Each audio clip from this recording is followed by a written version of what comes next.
Hey guys, Assalamu alaikum. Welcome back to Nagina's Traditional Taste. Today I am going to show you how I make my Shaljam Gosht. I've got all of my ingredients right in front of me. So let's start.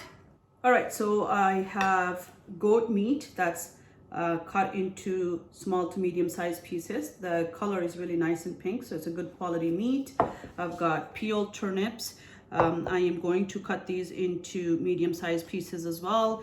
I have sliced onions, cut tomatoes, minced garlic, minced ginger, some salt, turmeric powder, red chili, green chili cut into small pieces, cumin seeds, coriander powder, some homemade garam masala, and cilantro, cut cilantro for garnishing. So these are the ingredients that I will be cooking with today to make this dish. First things first, let me just chop the turnips into medium-sized pieces and show you the size that I want to use. You can leave them big. I mean, essentially they do cook and are really tender anyway. So this size piece would be perfect. So these are, and if you've cooked turnips before, you know that it's sort of a Swedish vegetable. It's a root vegetable and has a really nice and sweet taste. But when you cook this with meat, it gives a nice sweet and savory taste, and the dish turns out really nice. Traditionally, this dish is served with steamed rice, but you could have it just as if you're trying to cut down on carbs. You could eat this just with a spoon because you've got your vegetable, you've got your protein and everything else. Or you could eat this with homemade chapati or naan bread. So whatever you prefer, this dish turns out to be, tasty regardless. But the actual dish is served with steamed rice, and it tastes really good. So if you try it, this is the first time trying it, I would recommend try it with steamed rice to see the actual flavor of the dish. Okay, this is the last one. It's done. There we go. So let's go over to the stove and see how this dish is prepared. Okay, so let's turn the stove on. I've got some olive oil in the pot already.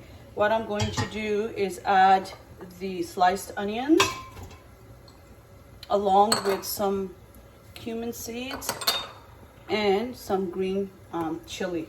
So I am going to saute these three until they are sort of a little bit tender, and then I am going to add freshly minced garlic and ginger, and then maybe saute that a little bit, at least a minute or so, then add the goat in it.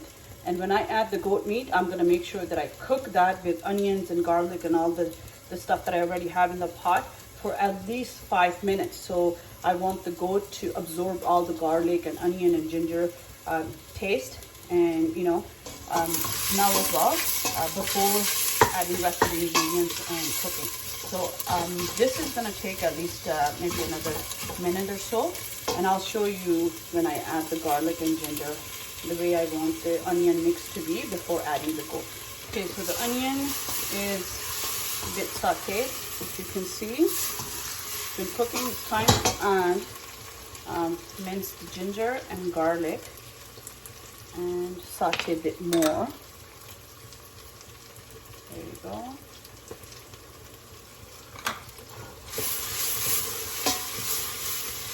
That smells so good. Fresh ingredients obviously always are the best option, but some people use the paste, ginger garlic paste. That's okay too, but personally, if you start cooking with fresh ginger and fresh garlic, you'll know the difference. And I absolutely love the taste and the smell, and of course the benefits of these fresh ingredients, right? So there you go. See how it's nicely cooking? I'm gonna wait for maybe another a minute or so before adding the goat meat in it, and I'll cook that for a good few minutes before adding rest of the ingredients. So this mixture is nicely sauteed. Wish you could see this nice and close up. There you go. Now time to add the meat. So the meat is going to cook in this for a bit. Mix it around nicely so it gets coated with all the onion and ginger garlic mix, and cook in this basically for a good 2 minutes to get nicely, the spices and the herbs and everything else that's there should get absorbed in the meat. There we go. Okay, so there is the meat. It's been cooking for a few minutes now. It's good. I can see the onions and garlic, ginger have been nicely immersed into the meat. So let's add the rest of the ingredients. So salt, coriander powder, the red chili, turmeric powder, and some garam masala. Give it a nice mix. Cook for a bit, and then add the tomatoes. After adding the tomatoes are obviously going to create some water, so the meat is going to cook in that until the meat leaves the oil. We're going to cook and then add the pieces of turnips and all that, and I'll show you step by step. So there you go. This is how the mixture looks right now, and I'm going to still cook it for a few minutes and then add the tomatoes. I'm going to add the tomatoes.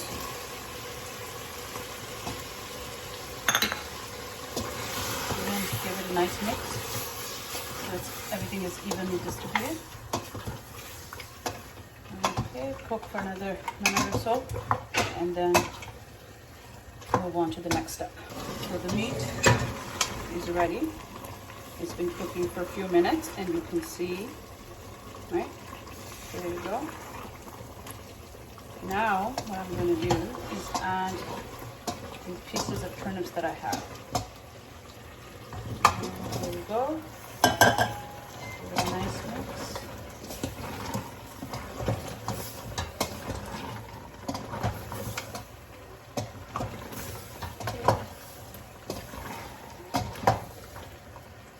Let me show you. Alright, so this is how it looks when I've added the turnips in there. Yeah, so it's nicely mixed in with the meat. One thing, right, it's just nice that it's nicely mixed in, but I know that it's not fully cooked. It's not cooked at all, actually. I just added that. Even the meat is not tender enough. So what I'm going to do is cook this for a minute or so, and then add some water and put the pressure cooker turn it on for at least 3 to 4 minutes to make sure that the meat is nice and tender and the pieces of turnips are nicely cooked.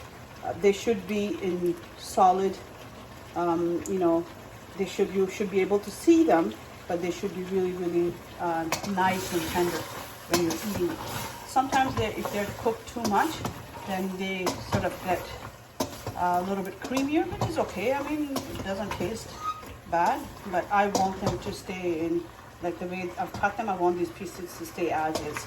So when we're eating it, then you can, break them apart, and then it would be nice. Okay, so I'm going to cook this for a little bit before adding the water, and then I put it on the pressure. Okay, let's add the water.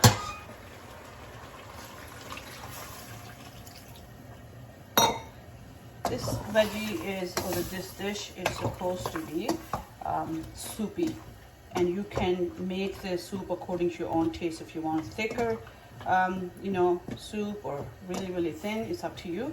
But I want to make enough that we'll be eating it with steamed rice, so it should be, soupy enough for it to be served with rice. So here, you see how it's nicely covered. The water is there. Now this is going to be cooking. So here, see that?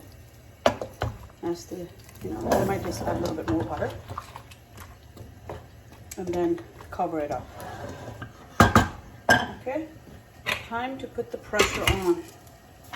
Literally for 3 or 4 minutes, that's it. As soon as it starts cooking, I'm just gonna time it, take it off, and this dish is ready. And I'll show you on in a actual tray how it looks and everything else. So let's open this and see if it's ready. It should be. There we go.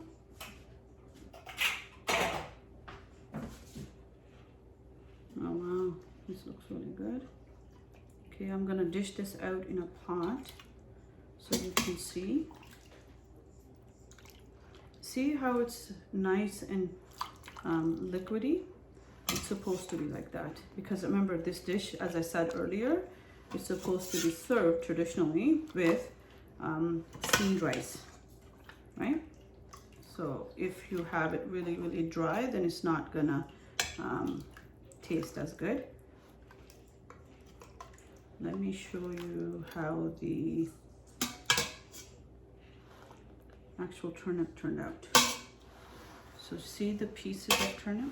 Let me add some fresh cilantro for garnishing. There we go. Nice. And there you go. Okay, so let's test this to see if the turnip is nicely cooked. You see that? Look at that. So the way it's breaking, okay, it's so nice and soft, right? So it's fully cooked. The meat, let me actually check the meat too. Oh yeah, so the goat is nicely cooked. You see it's falling apart. See that? So okay, good. Thank you so much for watching. I hope you enjoyed today's tutorial. Please do remember to subscribe to my channel. Till next time, take care and stay safe.